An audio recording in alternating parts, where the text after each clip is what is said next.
तो आज हम जानेंगे बुध ग्रह के बारे में। ये सूर्य के पास और सबसे छोटा ग्रह है।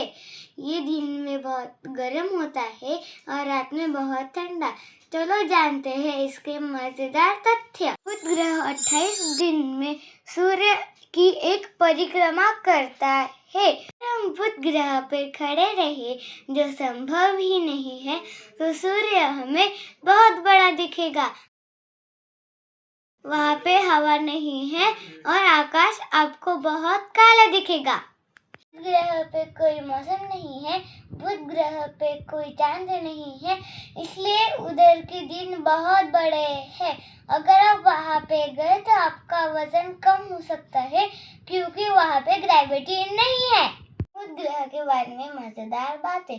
अगर आपको मेरा चैनल पसंद आया तो मेरे चैनल को लाइक, शेयर और सब्सक्राइब